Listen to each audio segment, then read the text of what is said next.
a historia do Alén dos Barqueiros é que pois eu estaba traballando nos ríos, no Sil e no Miño. Entón eu viña de cultura marítima, así do tema das dornas, dos galeóns. Entón dixen eu, aquí tiña que haber embarcacións tamén, aquí tiña que haber unha cultura fluvial, pero non había, non? Entón empecín a documentarme onde había portos de paso, onde había barqueiros, embarcacións tradicionais que casi desapareceran, depois ainda atopín algunhas. Entón atopime, chegou un momento que me atopaba con portos de paso que estaban documentados, pero xa non existían barqueiros. Entón, isto comentarolle a Miguel cando no avión vindo de Atenas, non? Que o que dicía García Márquez, que ti comentarasme que a súa avoa era galega, non? Que ás veces a realidade, como dicía García Márquez, a realidade realtase ca ficción, non? Dicía García Márquez. Entón foi o que intentín facer. Entón primeiro foron a parte dun glosario e tal, e dunha parte así como etnográfica, pois unha parte de relatos curtos, así como moi cunqueiranos, non? Como a escola de mensiñeiros, que falaba dos mensiñeiros, pois eu, en vez de falar de mensiñeiro, falaba de barqueiro. A súa dialectoloxía, ou tipoloxía de embarcación. Bueno, con este traballo levaba eu 10 anos ou máis, e un día pois douseme por coller un fío condutor e unir todas as historias. Entón, primeiro pensín en un francés, un Jean Jaurès, un pacifista que mataran antes da Segunda Guerra Mundial, pero despois, como eu tiña amizade desde facía anos con Stefan Morlin, e tamén teño un amigo que se chama Peter que me dixera que o que é o patrimonio inmaterial que temos de Meijas, da Sota Compaña, do Mal de Ollo, pois eso en Suecia, das bruxas, desapareceu todo ca Revolución Industrial, e aquí ainda o temos. Entón, pois, elexín un persoaxe sueco, Ingemar. Elexín o nome de Ingemar porque teñen un fonema en sueco que existe tamén en galego, que é unha, non? Entón, Ingemar Westerström, pois é o persoaxe que vai de río en río, de barqueiro en barqueiro, fuxe da Segunda Guerra Mundial e atópase ca posguerra, acabou a Guerra Civil, e pensan que é un espía soviético. Entón intento darlle un toque cómico, unha especie de Sancho e de Quixote que o persiguen. Despois en Lisboa atópase cunha portuguesa, entón volven outra vez para o norte, pero para as Illas Británicas. Entón meto tamén moita mitoloxía escandinava, meto mitoloxía celta, meto mitoloxía, pois un pouco de todo. A mínima aproveito para meter o mellor unha pincelada dunha mitoloxía dos indígenas de América, ou do mitoloxía africana, ou tal. Calquera tema que trate, entón, ten unha estrutura que eu chamolle, en vez de capítulos, micromitos. Pero, pois, dentro de cada micromito teño nanomitos e picomitos, que é unha escala grega, non? Micro, nano e pico. Despois tamén teño ao final unha nomenclatura xeográfica que che chamo derroteiro, porque un derroteiro nun barco dache unhas características da costa, non? Entón eu as características que dou é de toponimia, de por que ese sitio se chama así, ao mellor dou unha pincelada dun picomito, dun nanomito.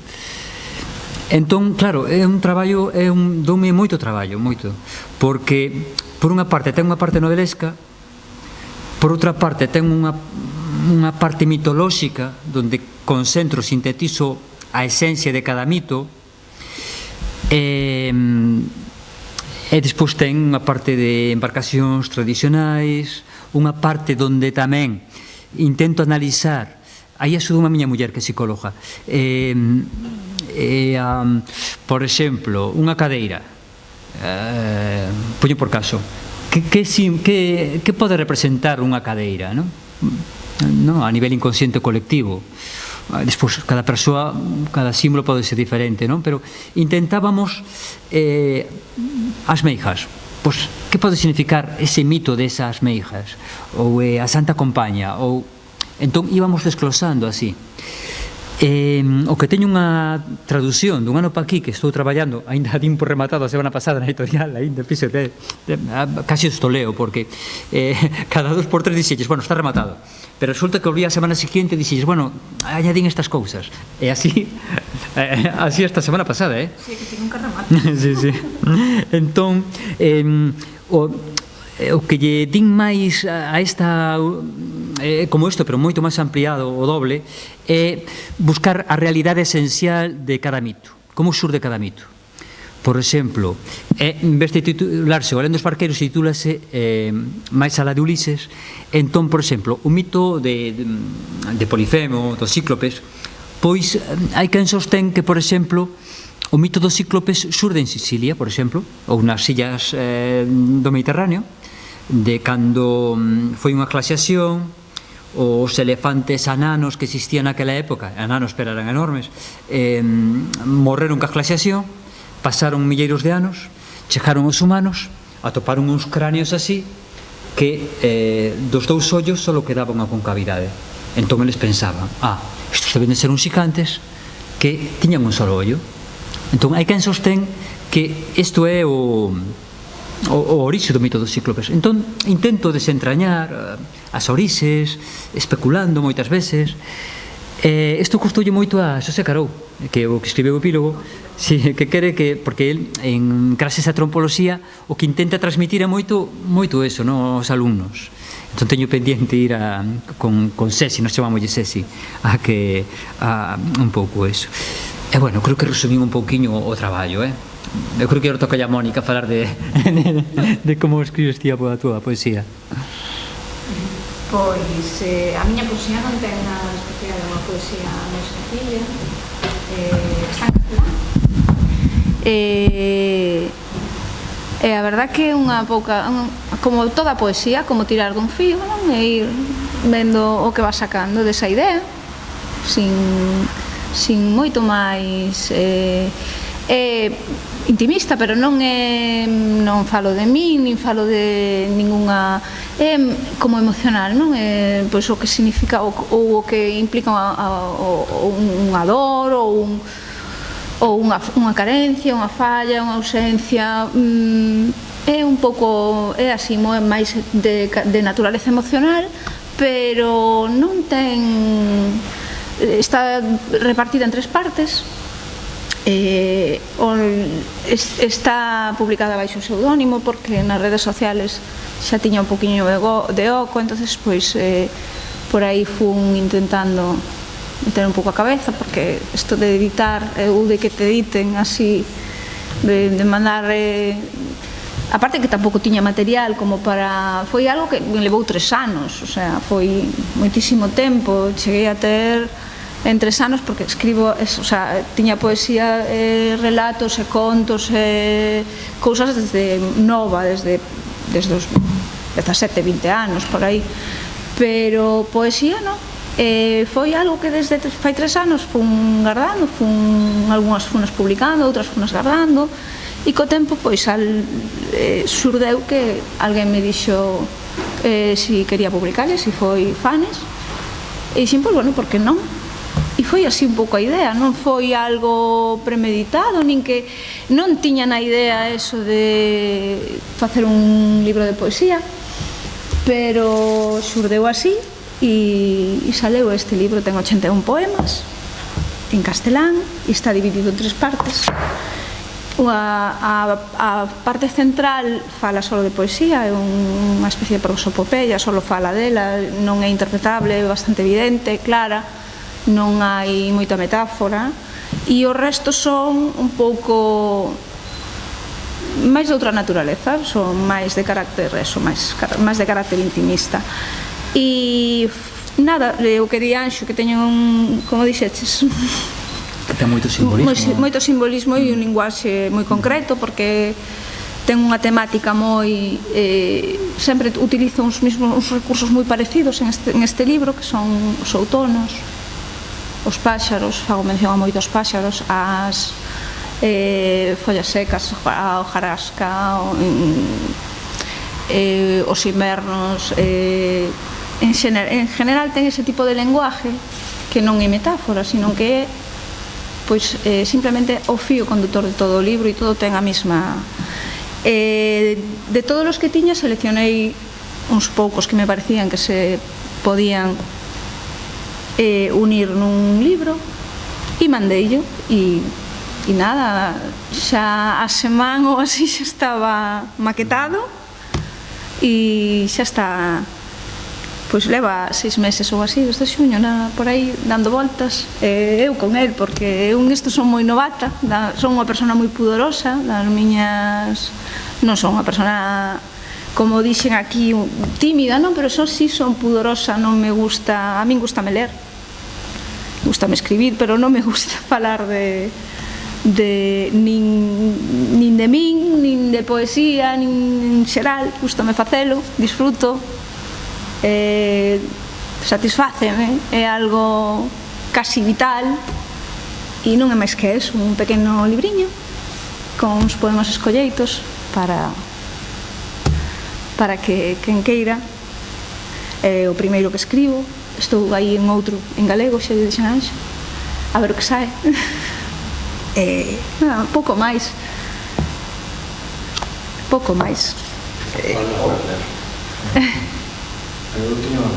Sí. Realmente é facultado. Outro día en unha entrevista para un evento aquí en el local, mencioné o atrevido de publicar poesías. Sí. Porque, sí, tema de Marqueiros, unha novela, con tema de grafía e tal. Sabes o que pasa? Que a poesía todo o mundo pensa que é de naturaleza persoal. Claro. Entón, moita xente di, jolín, que valor. Digo, non é, a poesía non é persoal.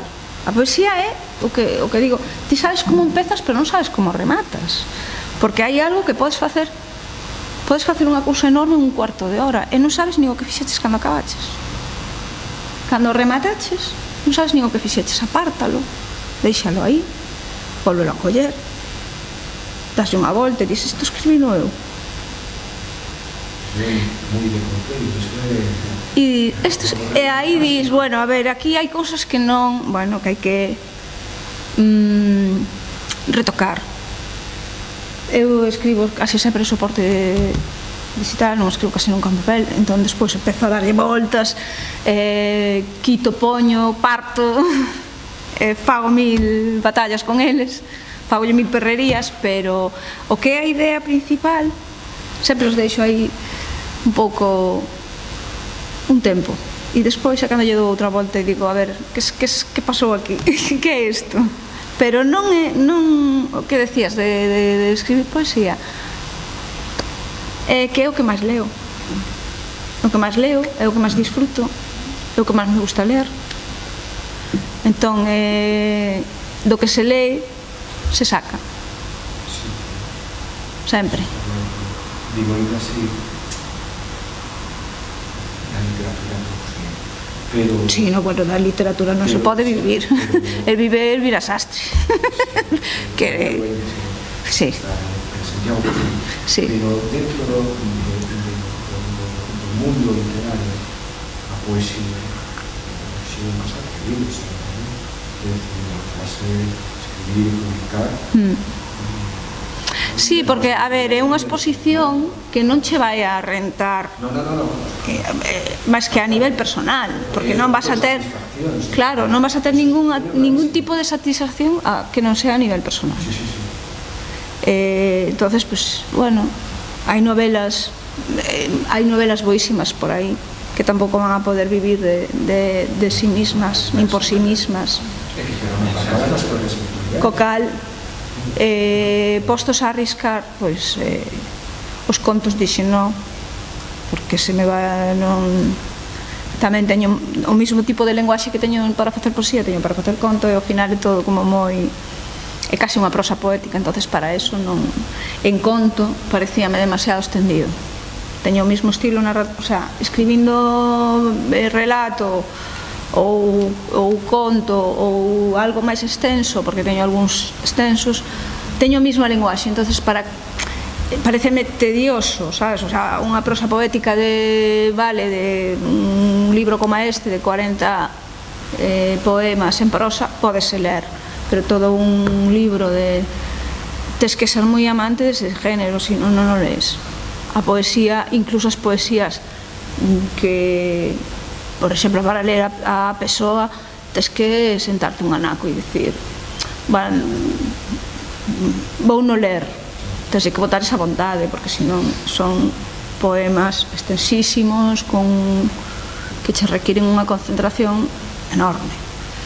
Entonces os meus nós son relatos cortos ou poemas cortos, poemas sencillos, non teñen voltas e tal, pero non teñen ninguna, non son retorcidos, non son ni siquiera excesivamente atrevidos, sabes? Porque hoxe en día está moi de moda escribir unha poesía moi espida, moi casi, xa non digo sin vergoñas, non? Pero a min eu ainda teño ese pudor para escribir no que hai certas cousas que pois como que non o vexo, non me fai falta, non? E nada, lenos algo Anxo, que Anxo teño máis. Bueno, pasemos un efecto espello, como fixéramos de muda. Sí. Efecto espello. O efecto espello foi espectacular. Outro día fun ao colexio que do meu fillo, que ten 9 anos, e díxome a titora del, gustaría moito a poesía, e díxome, enterouse, díxome, porque non o sabe casi ninguén, é unha cousa que levo así como moi, bueno, no, a ver, non con discreción, exacto. E díxome a titora de Matías, díxome, queres vir a falarnos do teu libro? Como a maioría dos nenos da clase do meu neno son amigos de entre unhas cousas e outras o tal, moitos xa viñeran á presentación a Cuntis, entonces xa moitos xa o tiñan na casa. E dixen, pois sí que vou, porque ademais estaban coa poesía, falando da poesía no colexio, tocáballe ese tema nesos días, e dixen, sí que vou. O que me fixo, todos leron un poema, bueno, todos, do libro, levei varios exemplares para que os viran, para que os tal, e díxome, e cada un deles leu entre dous, cada un, bueno, leronos como quixeron. E Matías díxome se podíamos ler, ele máis eu, cega e muda, en efecto espello. Eu dixen, bueno, eso sí que me deixou, sí, de verdad, foi super bonito, porque ademais son nenos que xa len ben, son nenos que teñen moita agilidade, e foi moi bonito, por eso, e quedouse co detalle que o fixemos en Cuntis, e el despois non o volvimos a facer porque só o fixen con el, e quedouse con eso e quixo facelo tamén. Non fixéramos, pero non estaba Matías. Non estaba Matías. Sí, pero non estaba el, sí. Pois, sí, si queres, sí. A ver, por donde andaban esos. Estaba no medio. Aquí. Teño todo como non se debe, doblado, escrito, porque agora vou topando erros, aínda. Pásame como Anxo, non termino nunca. Pero espera que vou coller outro, collerías. Eu cada vez vexo peor tamén. Vou ter que poñer gafas.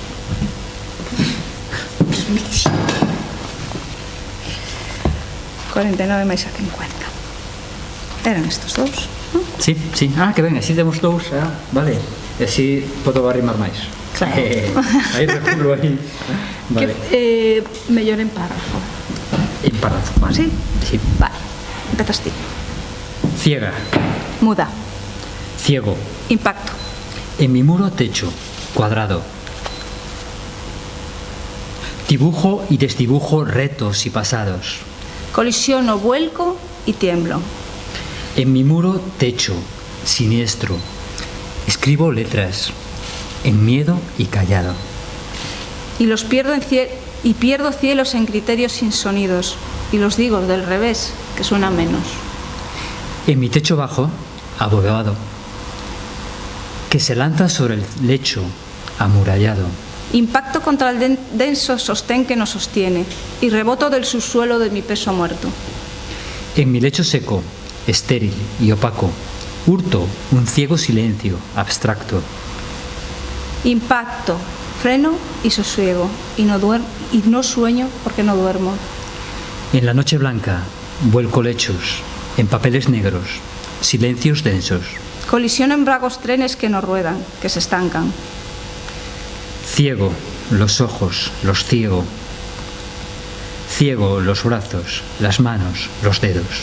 Miles de destellos de décadas de idas y vengo de nuevo, al acierto, y me niego a lo sereno. Impacto, colisiono, reboto y duermo. Ciego. Duermo impactos, duermo sueños, duermo, freno y sosiego. Y duermo y no duermo, y sueño. Que ben combinan, ¿no? Hai un co outro, é genial, non? Son primos. Este foi o que lemos en Cuntis. Non sei, eu podo vos ler este, por exemplo, que eu teñolle moito cariño. Di, porque este é da parte de que sola va a poesía, que é a parte que decía eu, que é a parte central, que é na que solo se fala de poesía, na que non hai interpretación. Aínda que poida parecer unha cousa ao final, sobre todo nos finales é cando se sabe o que é poema, non? E este, tú prefieres las carreras, yo frenar en seco. No tenemos una velocidad constante y milimetrada. Tenemos el espacio justo para no olvidar y la proximidad perfecta para ser conjunto. Vaga distancia, fugacidad. Ignorancia perfecta de la verdad escorada hacia la mentira. Impecable y recurrente. Recuerdo de una infancia malgastada y de un futuro vano. Vacuo presente, inconstante. Un término para cada palabra. Una definición exacta. Tú te crees diferente y marginal, de los envites de lo común exento y de la realidad desmemoriado. De vasta sagacidad como para creer en lo peculiar. Eres diferente, anómalo, intangible, irreverente. Eres verso. Mudo, silente y por ti mismo locuaz.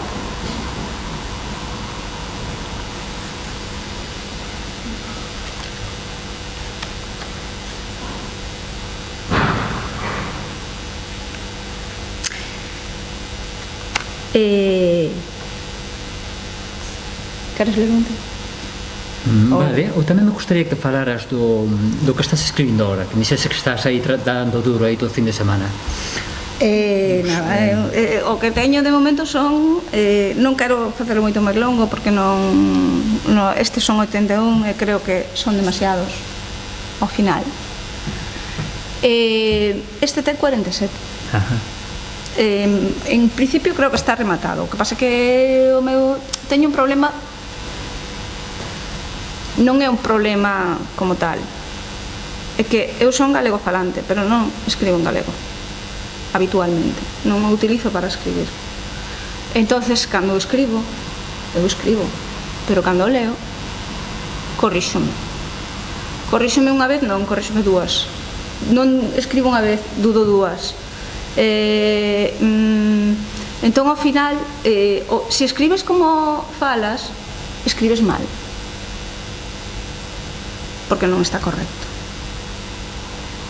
Entonces, ao final, teño aí pendiente unha corrección e de aí, pois, saber o que sai. Pero bueno, que está rematado. Está rematado e a ver que fago con el. A ver que fago con el, porque non o sei aínda. E nada, é un pouco máis do mismo, pero quizás sea un pouco máis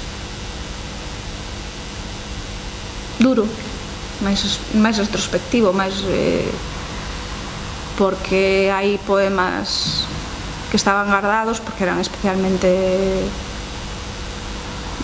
duros para min, para as nosas familias, entón están aí. Pero eu creo que en galego poden decir algo. Espero que digan algo. Eu lín algún teu en galego e encantoume. Sí, tiña un aí o de... Eu tamén teño un pouco o mesmo problema que ti, porque, claro, eu procuro falar como aprendín de meus avós e meus pais. Entón, claro, meto moitos dialectalismos. Claro. E depois, por outra parte, a nivel fonético, eu non quero perder a geada, a seada e tal. Entón, moitos dialectalismos non teño moi claro se son correctos. Por exemplo, iso que me pasa a min, porque o galego o que ten é que é super rico, claro, pero ao final está tan encorsetado na escrita que te quedas dudando, dis, isto é así, é como di... Nunca sabes como é ao final a correcta forma de escribilo, sabes? De todas formas, eu doulle prioridade a escribir como falaban meus avós, que a que sea a normativa actual. Sí, para min ten prioridade a transmisión oral, non, que eu tuve. A ver, igual hai xente que non ten ninguna... Hai xente que escribe sin puntos, sin comas, sobre todo en poesía, sin mayúsculas, sin minúsculas.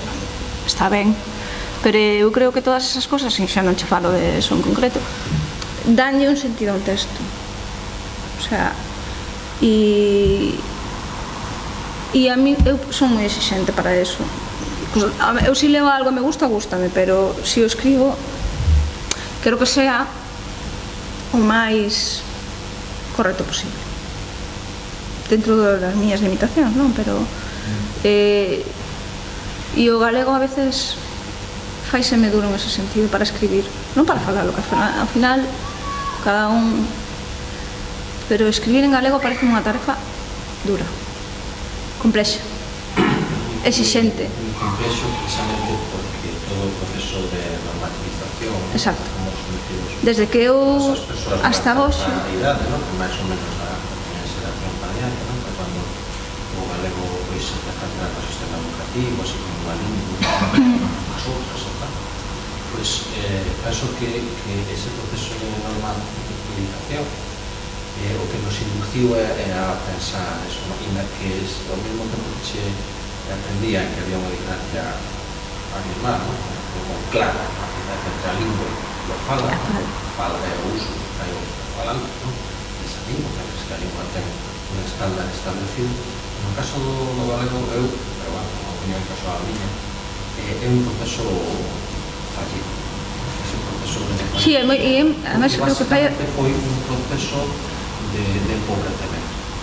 Unha lingua abrumadoramente rica. É simplemente sorprendente que lle pases calquera, xa por falar de outro tipo de textos, non? Que cos que normalmente teño que regar. Calquera traductor, o sea, corrector oficial, como Galgo, este tipo de pues, a metade do galego que é non o coñece. A propia máquina non entende as palabras porque non están reflectidas, porque non están recollidas, porque non se fixo o traballo de non só as palabras, sino toda a perifrástica galega está sin recoller, e por lo tanto está pero que é algo que non nos, é algo que un galego falante non nos teñen que ensinar. O que pasa é que deberíamos, claro, pero temos a idea de que existe unha versión correcta, cosa que, por exemplo, se nos vamos a lengua española non teñen tanto complexo, porque hai o español de América, por exemplo, que en realidad son moitos españoles diferentes, non é o mesmo que falan en Colombia, o de México, que o de tal. E a lingua española non ten tanto complexo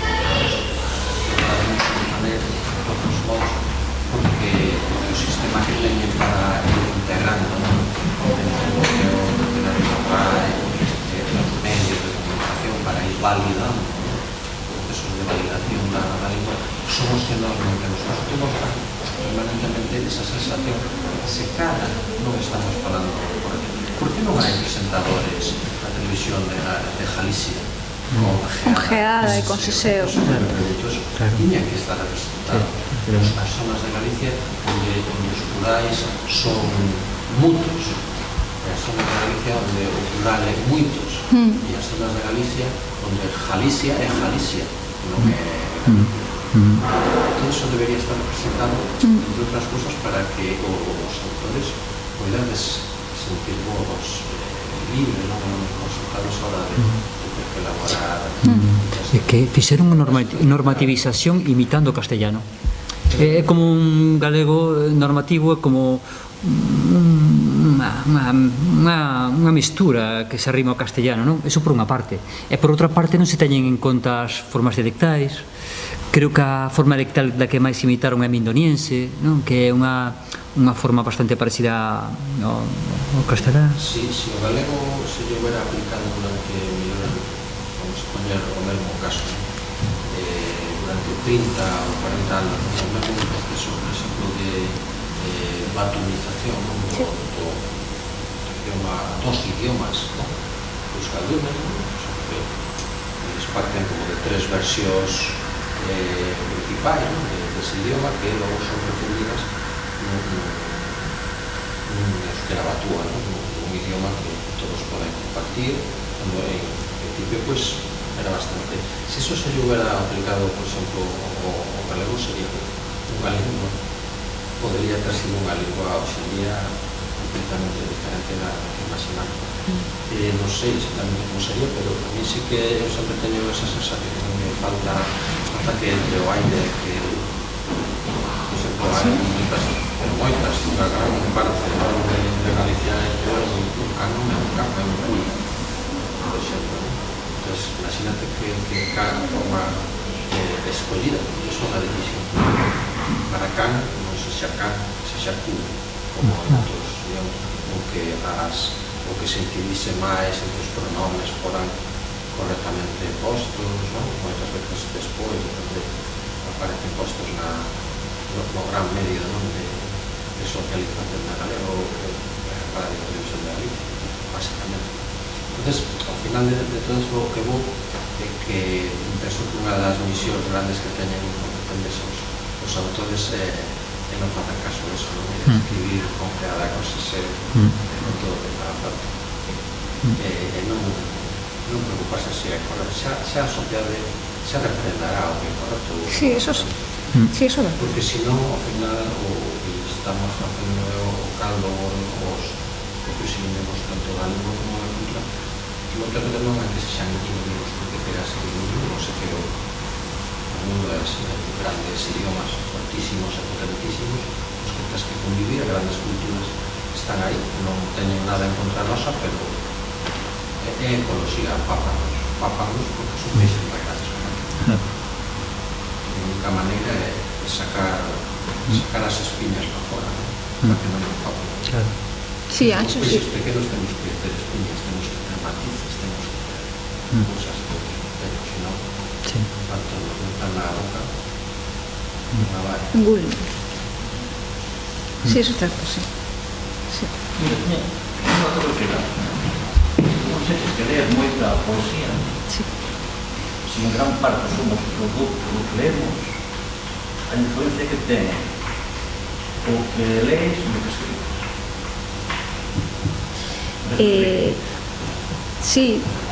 Sí que te entendo. O que leo non me influye no que escribo, pero si é certo que ti colles tes unha maneira de pensar, o sea, o teu pensamento xa vai, a ver, non é que penses en poesía, non, pero tes un pensamento sometido a unha forma de ler, sabes? O sea, eu non escribo ou non intento imitar a ninguén, nin busco nada en ninguén, o sea, simplemente leo é o que máis leo, casi todo que, o sea, nos 3 últimos anos creo que non li ningún libro en prosa prácticamente, ninguna novela, nada máis, pero non é influinte, é como, é algo que te ensina, non te influye, pero ensinache, porque senón sería un pouco máis do mismo. Eu creo que cada un ten que ter a súa impronta, a súa pegada a algo seu, sabes? O que sí creo é que si intentase escribir prosas, o que decía, sáeme co mismo lenguaxe, non me sale unha prosa narrativa, eu non son capaz de describir unha mesa de un xeito,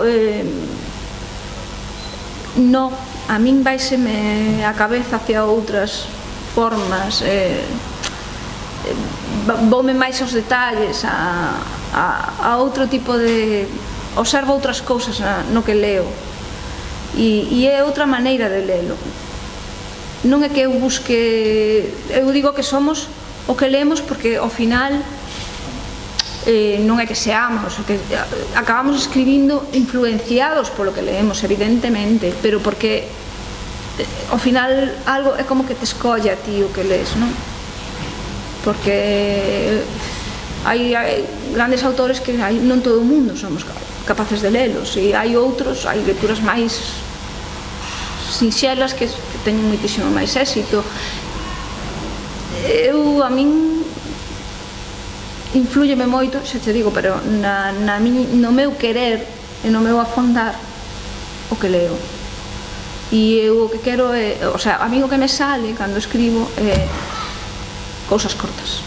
Salemos, non dou chegado ao final da liña nunca. Nunca. En eso que digo, somos o que leemos en ese sentido. Escribimos poesía, home, porque xa unha persona que si non che gusta a poesía non a vas a ler, non vas a ter esa tendencia. Eu recordo que as minhas primeiras lecturas xa foron de poesía, cando empecé a ir á biblioteca do meu pobo, cando a montamos, porque éramos moi poucos socios, casi a montamos nós, non? O sea, así outra xente.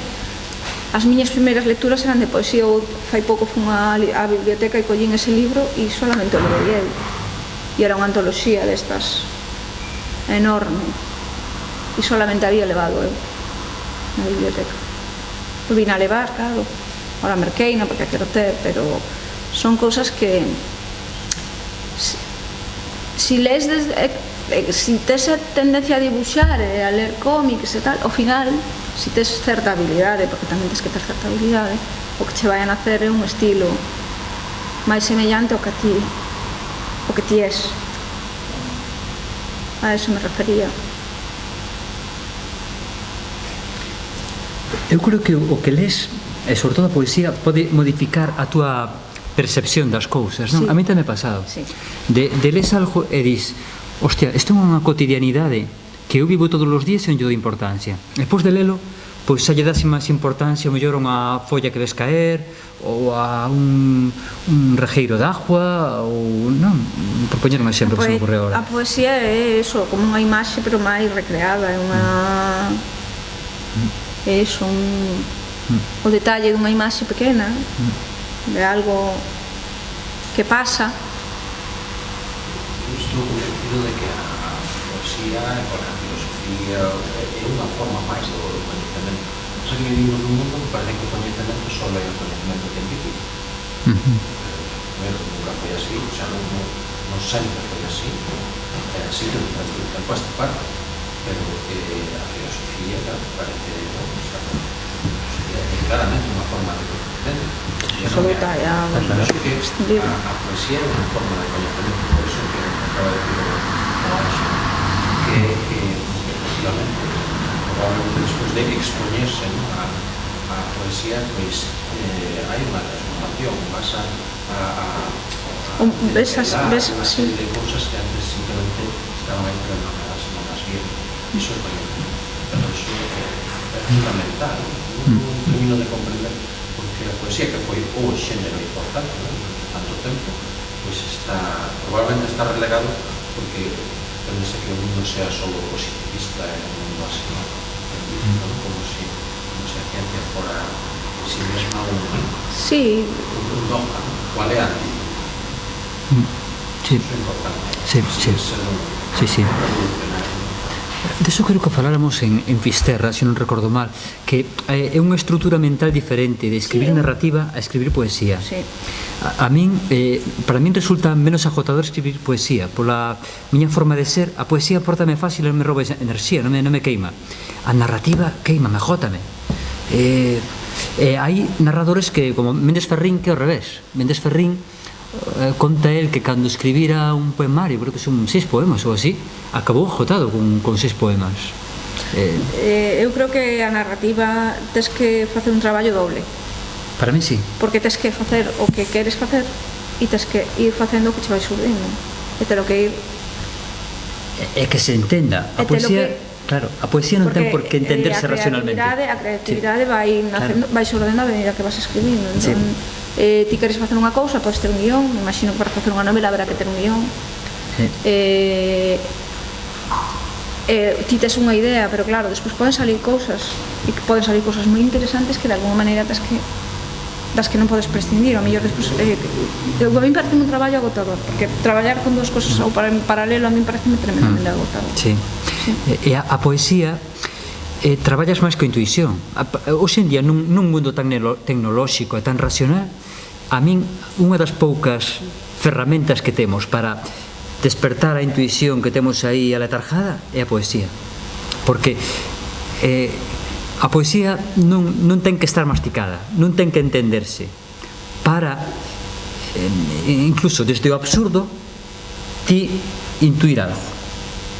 Porque a poesía o bo que ten é cada un lo que quere ler. Entón, o sea, o que ti escribes non ten nada que ver co que lee, o que lee non ten nada que ver co que outra persoa lee. Entón, é como máis... Sí, ao final é lerse un mesmo, non? É ler o que ti queiras. Sí.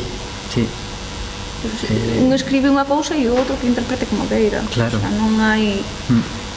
Unha novela... Os mitos que o sistema, digamos, de clasificación de macromitos máis creativa, non? Eso como estructuraches? Son... Como procediches a clasificación de cuáles son macro e cuáles son...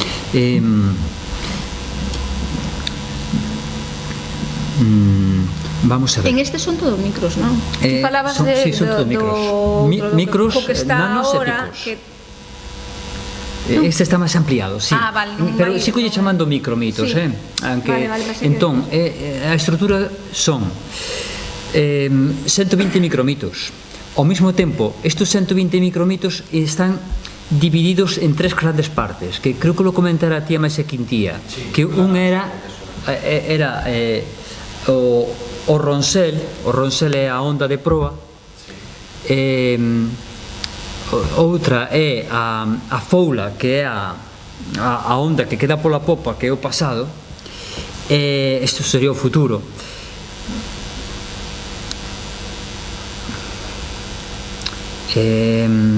Fósemos Santo Cielo, que non me ayudou agora a parte intermedia.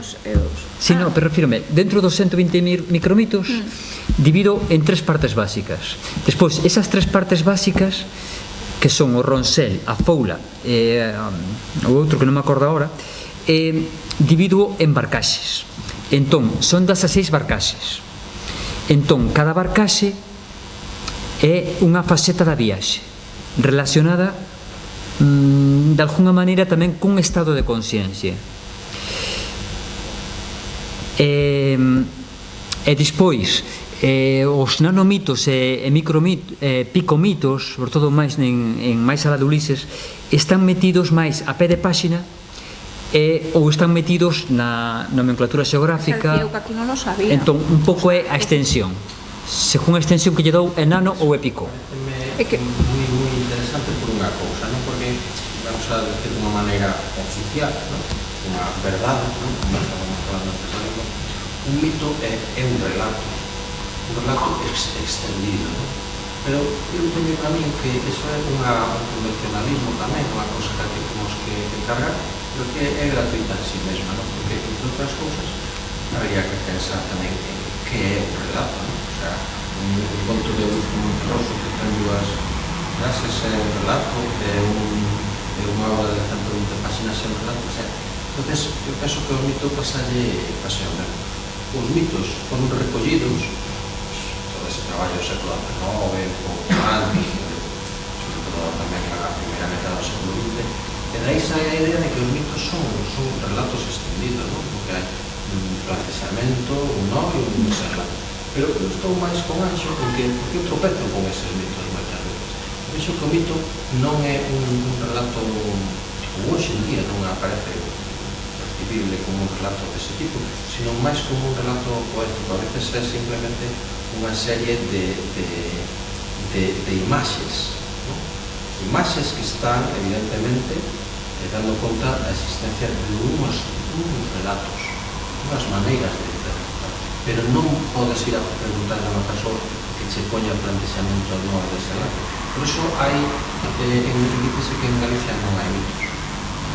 Nós non temos mitos, claro, non temos mitos como os gregos, pero os gregos non tiñan mitos así hasta que alguén os recolleu e os converteu en relatos míticos. E pareceme fundamental que un autor como aquí reivindique efectivamente que hai mitos, micromitos, picomitos que son apenas unhas frases que son como haikus, como poemas que están aí na oralidade, na cultura popular, porque eu eso é o que tropezo con cousas que a veces non son ni siquiera verbais, son actitudes nas que eu percibo que detrás desa actitude cultural, dese xesto cultural, para que se entenda mellor, dese xesto cultural está dando conta da existencia un discurso mítico que podería ser enorme no seu tempo, ou podería ser enorme se se tirase do descriptivo, pero que hoxe en día na nosa cultura son máis como haikus, como poesía, eso maneira de facer un sombreiro de sanolente, unha maneira de trenzar, de doblar unhas ervas para cousas que non teñen unha justificación práctica ou cultural, están dando conta dun relato, ultraxes, aquí en Berín ou todas que van, hai unhas figuras do autor moi características. Eses traxes en realidade son discursos poéticos, é unha maneira de contar historias nas sociedades que eran ágrafas, non escribían, non estaban alfabetizadas, non falta comunicación. Entón, como podemos esperar unha cultura como a galega que teña mitos como os mitos gregos, que luego tampouco os tiñan, hasta que alguemos escribir. Non parece hasta onde eu sei, é o único autor de unha clase que que teño visto se dará conta deso. Pero eu intuitivamente, porque eu non estudei antropoloxía nin nada, pero claro, se o mellor estudara e tuvera o meu pensamento estruturado, diría isto é isto outro, pero como eu non teño esa base de estudos, pois son autodidacta e uso máis a intuición, non? Tamén é verdade que teño o máis alá de Ulises, tamén a raíz de haber ido a Grecia e tal, cando me topín contigo, teño máis mitoloxía grega e Homero escribía en forma de poesía. Entón, aquí métolle máis pinceladas de mitoloxía grega, non? Bastante máis. Pero non fajo nunca macromitos. E tamén o que intento desentrañar é a diferencia entre conto, o sea, relato, e lenda e superstición. Intento en algún micromito contra o final, o micromito 110 ou por aí, é donde o sueco lle conta a portuguesa que para min o conto é isto, ten esta estrutura o conto. A lenda é esta, ten esta estrutura. E a superstición é esta. Son tres cousas diferentes. Para ti tamén? Eu penso que sí. Eu penso que tamén. Teñen incluso unha estrutura, teñen unha función social diferente, e que efectivamente estaríamos falando de cousas diferentes, non necesariamente de causa e efecto do mesmo fenómeno, sino incluso fenómenos diferentes. Claro, en máis alá de Ulises, por exemplo, teño unhas connotacións que aquí non o hai. que é unha cousa que levo pensando un ano pa aquí, é que a superstición, por unha parte, é unha forma de controlar a sorte, non? Ves un gato negro, entonces non paso por ali, entonces non quero ter mala sorte, entonces se vou por ali teño boa sorte, non?